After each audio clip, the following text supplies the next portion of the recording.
So here we're trying to take the integral of 3x times the quantity x squared plus 3 to the second power dx. So this may be something that you're able to kind of figure out just by thinking through the reverse chain rule, or like how we would go backwards from using the chain rule. However, if things get a little too complex or we just aren't able to wrap our minds around that, we can use this method called U-Substitution. So basically, I'm going to take the inner function if possible, or if there are kind of two parts to an expression, whichever one has a higher power or is a little more complex.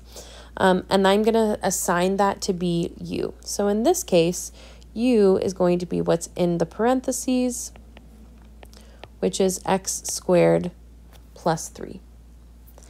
My next step is to derive u. So I'm going to find du dx, meaning the derivative of u with respect to x, which is just 2x. All right, now I want to get dx by itself. I want to isolate this dx. So in order to do that, I'm going to multiply both sides by dx so that it's no longer in the denominator. So now I have du is equal to 2x times dx. Okay, so I'm getting closer to having dx by itself. Now I need to divide by 2x on both sides so that I get dx completely alone. All right, so we know that I'm gonna, instead of keeping this as one fraction, I'm gonna kind of put the du at the end. So 1 over 2x du is equal to dx.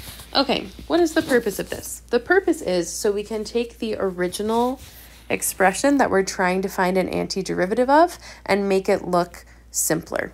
So I'm going to substitute in u for x squared plus 3, and I'm going to substitute in for this dx with what I solved dx to be just a moment ago. So let's rewrite this integral. So I haven't taken the integral yet. I'm just plugging in some things to make the integral a little simpler, a little easier to wrap my mind around. So I still have this 3x out in front, but now I have u to the second power, and I'm substituting in for dx with what I solved dx to be equal to earlier. So that's times 1 over 2x du. So remember, whenever we're taking an integral or an antiderivative, I have a d something. So far it's been dx. In this case, it's du, which is telling me with which variable I'm integrating with respect to. So we're going to take this integral with respect to u. But first, I'm going to simplify some stuff here. So I have a few things that can be simplified, namely the 3x over 2x. Now, when we're doing U-substitution, if there was an x here to begin with that isn't part of what we set u to be equal to, that x should somehow cancel out, which in this case it does, because we have 3x times 1 over 2x.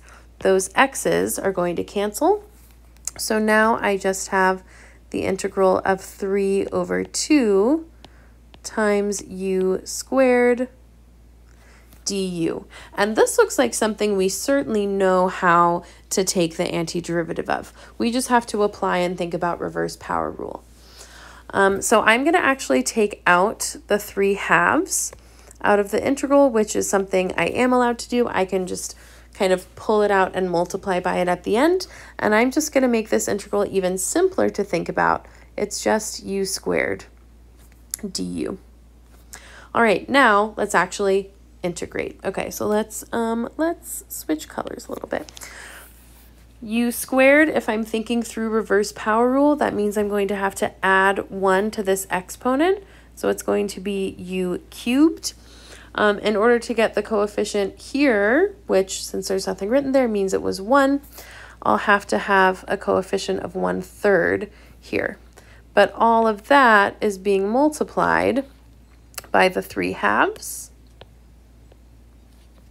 And I have a plus c out here as well. So now my last step, well, 2 last steps, I'm going to multiply these fractions, 3/2 times 1/3, which the 3's are actually just going to cancel each other out. So it will be 1/2. And I'm going to take u and place back in what I made u equal to begin with. So 1/2 times x squared plus 3, and all of u was raised to the 3rd power, so that binomial is raised to the 3rd power, and of course my plus